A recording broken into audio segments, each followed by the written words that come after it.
Hello everyone. Class 12 के दूसरे chapter Bezos flux तथा गॉस की प्रमेय में आप सभी का स्वागत है। आज हम बात करेंगे कक्षा 12 के दूसरे चैप्टर के बारे में, जिसका नाम है बेजोस फ्लक्स एवं गॉस की प्रमेय। अब देखिए, इस चैप्टर के बारे में, बेजोस फ्लक्स और गॉस की प्रमेय के बारे में बात करने से पहले कुछ छोटी छोटी चीजें हम उनको पहले समझ लेते हैं। जैसे आपका है क्षेत्रफल वेक्टर।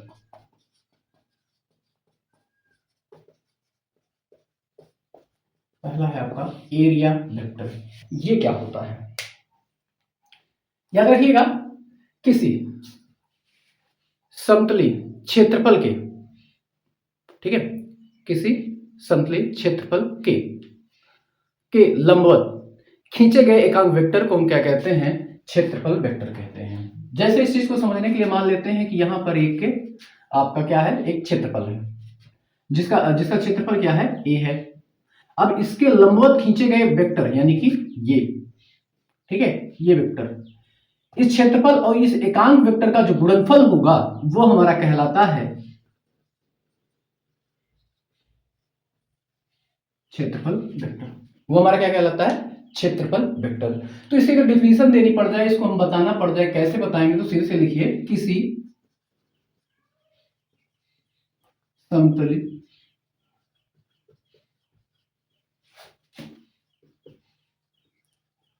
क्षेत्रफल के लंबवत खींचे गए एकांक वेक्टर को, किसी समतलित क्षेत्रफल के लंबवत खींचे गए एकांक वेक्टर को क्षेत्रफल वेक्टर कहते हैं।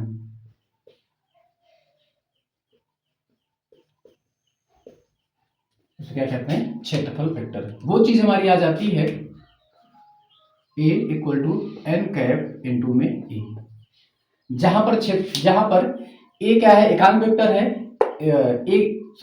एन क्या है? एकांक वेक्टर है। और जो आपका ए है वो उस क्षेत्रफल का इस क्षेत्रफल का क्षेत्रफल है। और जहां पर वेक्टर ए आपका एकांक क्षेत्रफल वेक्टर है, जहां वेक्टर ए क्षेत्रफल वेक्टर है, ठीक है। अब यहां पर देखिए, दूसरी चीज आ जाती है घनकोण।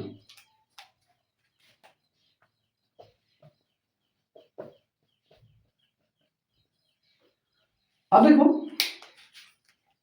किसी गोले के केंद्र पर उसकी त्रिज्या के बराबर,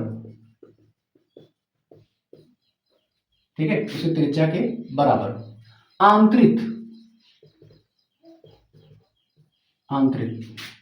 कोण को घन कोण कहते हैं, ठीक है। घन कोण का जो मात्रक होता है वो स्टेरेडियन होता है।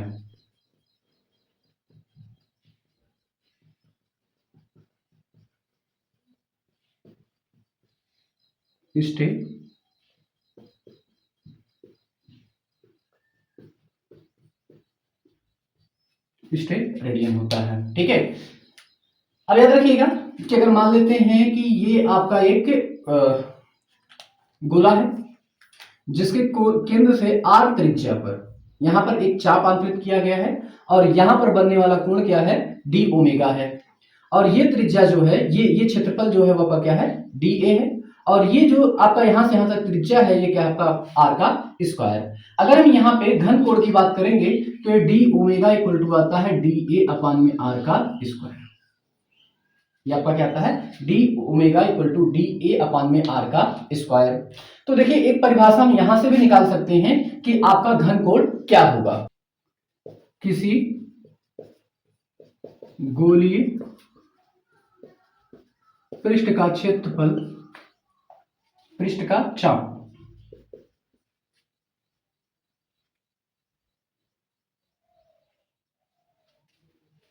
पृष्ठ का क्षेत्रफल गोले के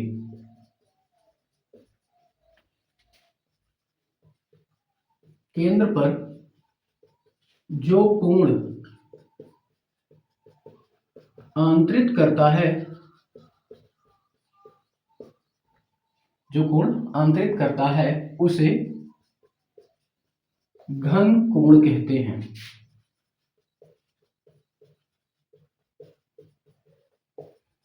उसे हम क्या कहते हैं? घन कोण। अब दोनों में से जो भी आपको परिभाषा ठीक लगे आप उसको याद कर लीजिएगा, ठीक है। अभी घन कोण खत्म नहीं हुआ, इसको देखेंगे।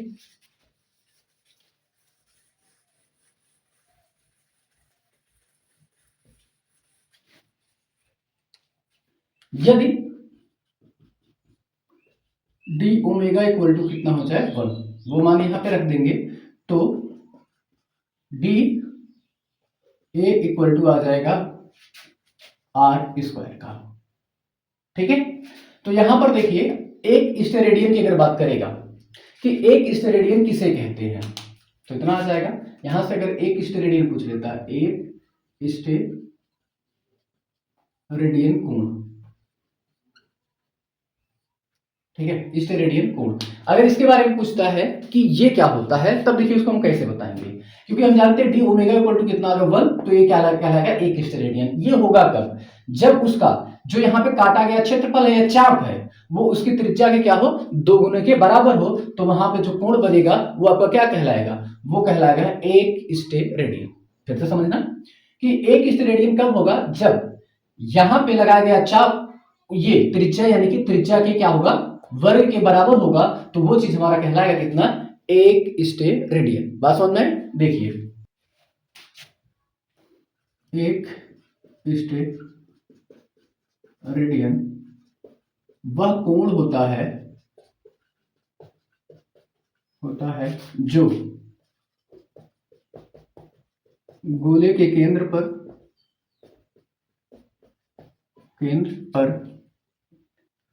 गोले के केंद्र पर उसके चाप उसके एक पृष्ठ पर लगाए गए पृष्ठ के क्षेत्रफल लिखते हैं, के क्षेत्रफल के त्रिज्या के वर्ग के क्षेत्रफल के त्रिज्या के वर्ग के बराबर होता है,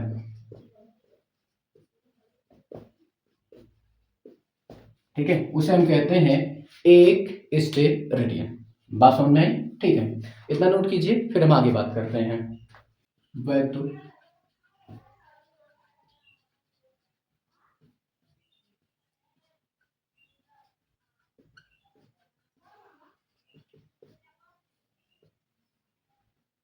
इलेक्ट्रिक फ्लक्स ये क्या होता है आपका? देखिए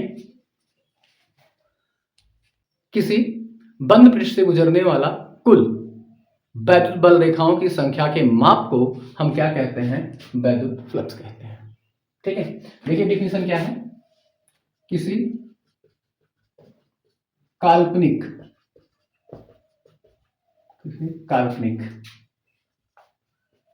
पृष्ठ से गुजरने वाले कुल वैद्युत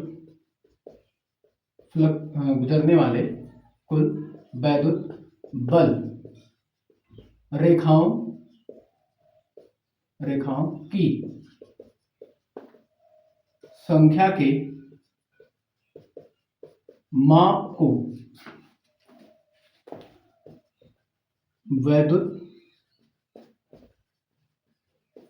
फ्लक्स कहते हैं,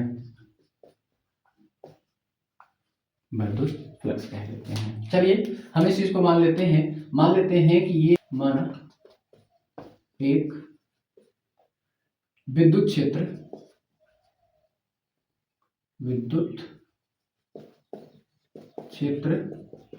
E है,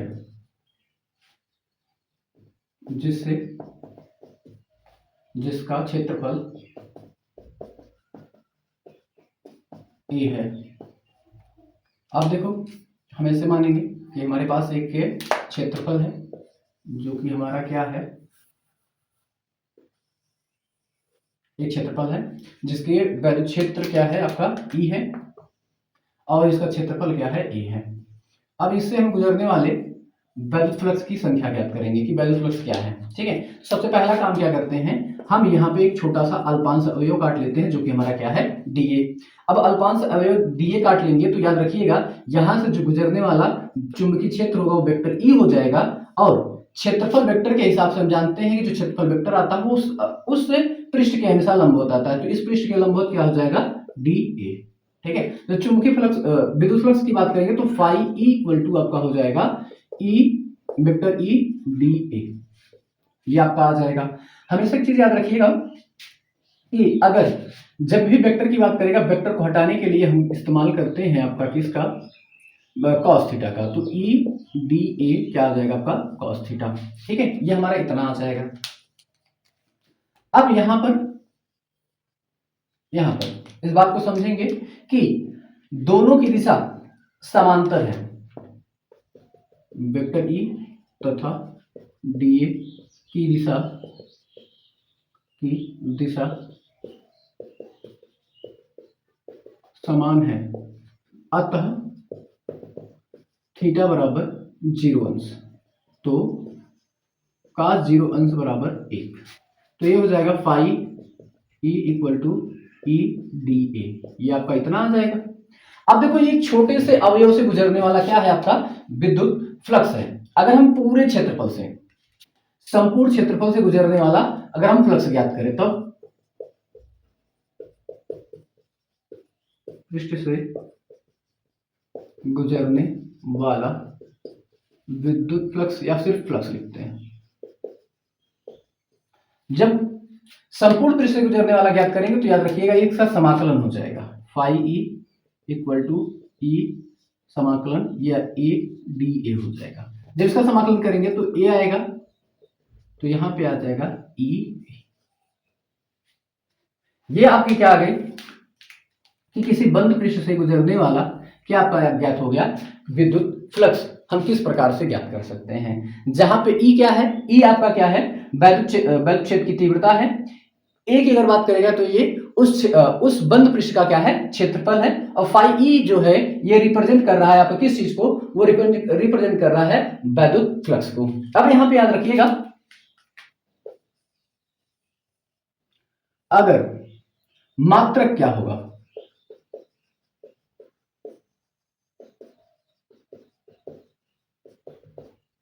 अगर फ्लक्स की मात्रक की बात करता है वो क्या होगा, तो यहां पर देखो विद्युत क्षेत्र E बराबर होता है F अपान क्यू। यहां पे आपका आता है इससे न्यूटन पर कूलम, इसका आ गया न्यूटन पर कूलम। ए का क्या आता है आपका मीटर, तो यहां पर देखिए क्या आएगा न्यूटन मीटर पर कूलम, न्यूटन मीटर पर कूलम, ये आ गया इसका क्या आपका आ गया मात्रक। अगर यहाँ पे वीमा की बात करते हैं, ये आपका क्या आया है इसका मात्रक। ठीक है, वीमा की अगर बात करते वीमा क्या होगा, वीमा की बात करते हैं ये क्या होगा, तो यहां पर देखिए बल की विमा होती है mlt का स्क्वायर, ठीक है माइनस स्क्वायर, मीटर का उसमें मल्टीप्लाई हो जाएगा, देखिए पूरा रखते हैं mlt के पावर -2 मल्टीप्लाई मीटर का होगा l, और यहाँ पे आपका आता है a और t। अब यहाँ पर देखिए इसका यहाँ पे गुणा होगा तो m l का स्क्वायर हो जाएगा, t नीचे 1 है ऊपर जाएगा तो -1 हो जाएगा, तो ये जुड़ जाएगा तो t के पावर -3 हो जाएगा और a के पावर -1 हो जाएगा। ये आपकी क्या आ गई विद्युत फ्लक्स की बीमा आ गई। ठीक है, इतना नोट करते हैं, फिर हम आगे देखते हैं। अब बात करते हैं गॉस के नियम की।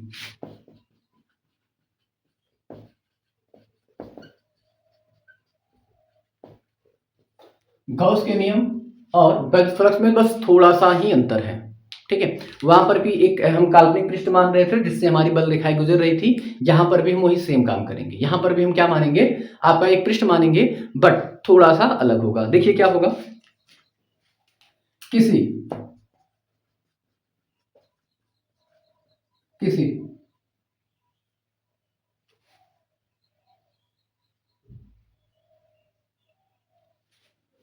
किसी बंद पृष्ठ का विद्युत फ्लक्स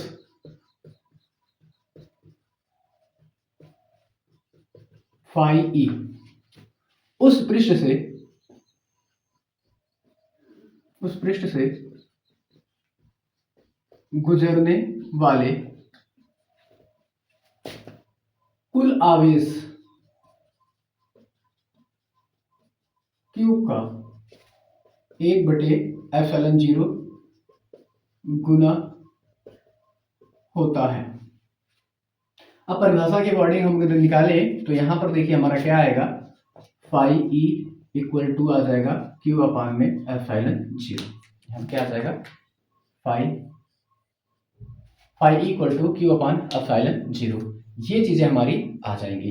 अब यहां पर देखिए, अब लेते हैं वो भी कूलाम के नियम से, गॉस के नियम की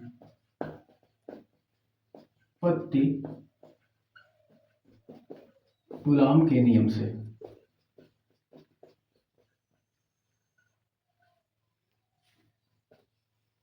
ठीक है, गॉस के नियम की उत्पत्ति वो भी कूलाम के नियम से। तो हम यहां पर पहला काम कर लेंगे, हम कुछ मान लेंगे एक गोली पृष्ठ है, ठीक है, जिसका क्षेत्रफल क्या है आपका ए है।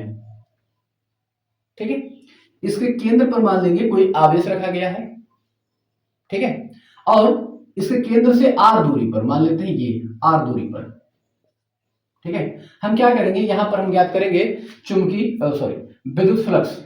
हम यहां पे क्या ज्ञात करेंगे, विद्युत फ्लक्स। ठीक है, बकवास कर रहा हूं।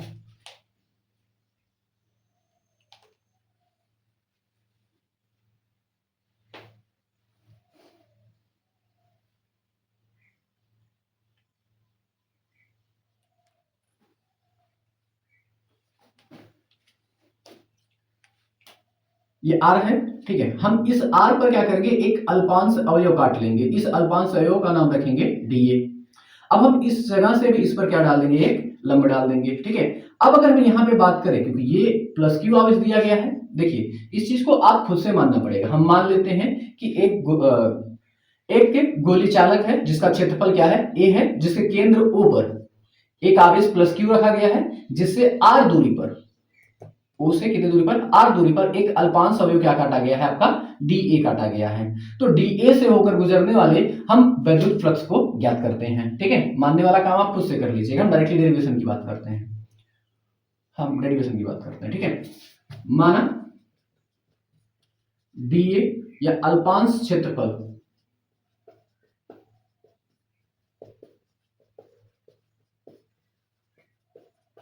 अवयव से गुजरने वाला विद्युत फ्लक्स। अब विद्युत फ्लक्स की बात करेगा तो ये हो जाएगा फाई ई।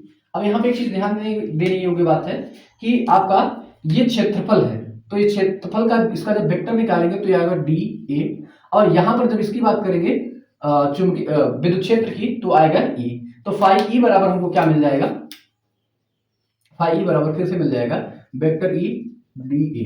ठीक है, फिर से हम यहाँ पे क्या लेके आएंगे, कॉस थीटा, जिसकी वजह से यहाँ पे वेक्टर क्या करेगा, हट जाएगा। अब वेक्टर हटने के बाद हम इसको क्या मान लेंगे कि विद्युत क्षेत्र ई तथा क्षेत्रफल वेक्टर की दिशा समांतर है। जब यहां पर देखो, जब दोनों की दिशा समांतर है तो थीटा बराबर आपका कितना हो जाएगा, 0 अंश, तो cos 0 अंश बराबर कितना हो जाएगा, 1। तो यहां पर ये आपका आ जाएगा फाई ई डी ए, इतना आ जाएगा। अब हम क्या कर देते हैं, इसका समाकलन कर देंगे। ठीक है, हम इसका क्या कर देंगे, समाकलन। जब इसका समाकलन करेंगे तो देखिए एक होगा क्या, संपूर्ण पृष्ठ से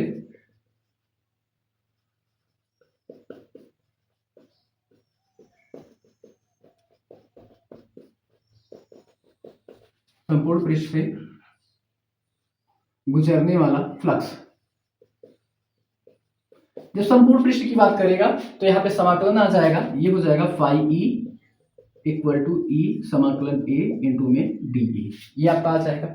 यहाँ पर फाई ई इक्वल टू हमारा आ जाएगा ई ए, यहाँ पे समाकलन करने के बाद हमारा इतना आ जाएगा। ठीक है, यहाँ तक कोई दिक्कत नहीं होनी चाहिए। अब देखिए यहां से अब हम क्या कर सकते हैं,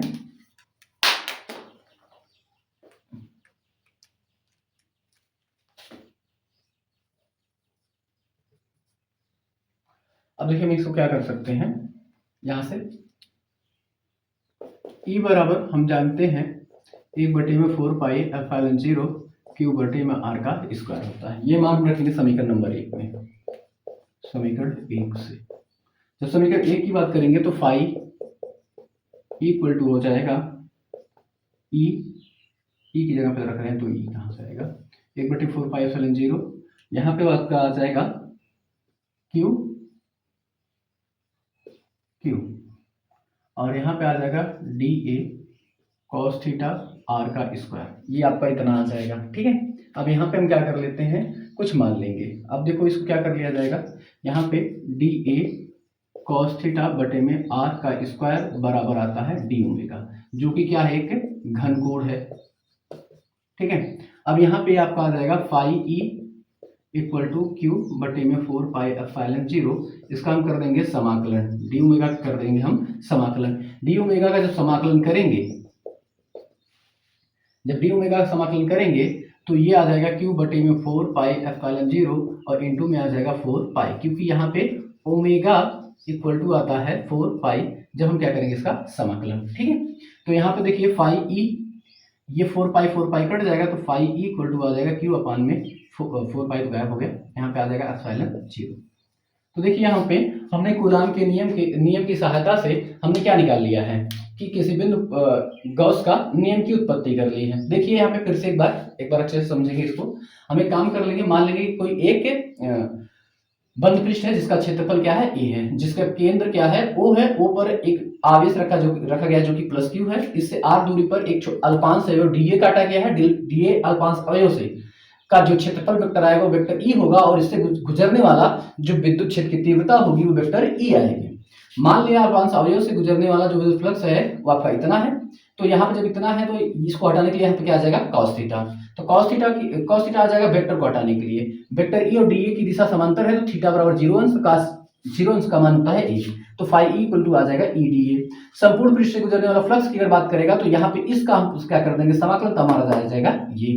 अब हम यहाँ पे क्या कर रहे हैं कि हमें गॉस के नियम की उत्पत्ति करनी है, तो यहाँ पे वैद्युत क्षेत्र की तीव्रता का फॉर्मूला लगा लेंगे, जहां पे ई बराबर हम क्या रख देंगे 1/4 एप्सिलॉन 0 क्यू अपान में आर का स्क्वायर, जिसका मान हम समीकरण नंबर 1 में रखेंगे। जब समीकरण नंबर 1 में रखेंगे तो आपका इतना आ जाएगा। जब इतना आएगा तो ये आपका डी ए cos थीटा बटे में आर का स्क्वायर बराबर किसके हो जाता है, आपके ओमेगा के, क्योंकि चाप बटे क्या होती है, त्रिज्या। ये डी ए cos थीटा करेगा चाप का और बटे में आर काम करेगा आपके त्रिज्या का, तो ये आ जाएगा डी ओमेगा के। जो डी ओमेगा जो होता है उसको घन कोण माना जाता है।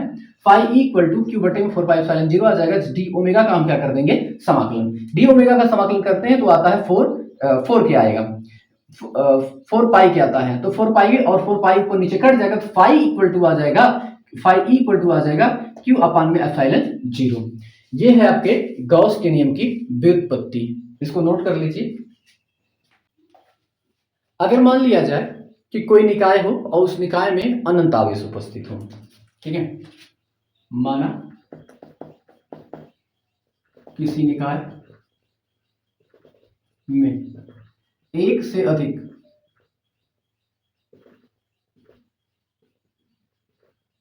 आवेश उपस्थित हो तो पृष्ठ से गुजरने वाला विद्युत फ्लक्स। अब याद रखिएगा कि अगर हमने विद्युत फ्लक्स की बात की है तो देखिए, तो अगर एक आवेश है तो उसके लिए फाई ई बराबर क्या आ जाएगा, Q1 बटे में एप्सिलॉन 0। दूसरे आवेश की बात करेंगे तो फाई ई बराबर Q2 एप्सिलॉन 0। तीसरे आवेश की बात करेंगे तो आपका आ जाएगा Q2 Q3 अपान में एप्सिलॉन 0, ये इतना हो जाएगा। डॉट डॉट इसकी बात कर लेंगे तो फाई ई अनंत आवेश मान रहे हैं एक से अधिक, तो यहाँ पे फाई ई बराबर आ जाएगा Qn अपान में एप्सिलॉन 0। अब अगर संपूर्ण पृष्ठ से गुजरने वाला हम कुल बैलेंस फ्लक्स ज्ञात करें,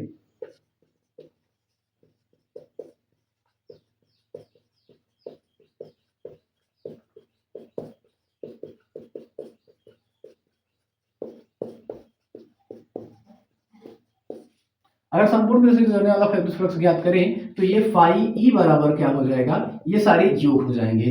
तो यहाँ पे Q1 बटे में एप्सिलॉन 0 प्लस Q2 बटे में एप्सिलॉन 0, फिर Q3 epsilon 0 dot dot plus Qn बटे में एप्सिलॉन 0।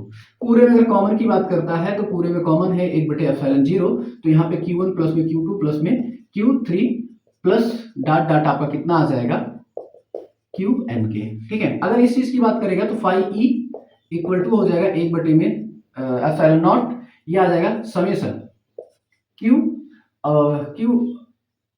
आई, यहाँ पे n और यहाँ पे i बराबर कितना आ जाएगा 1।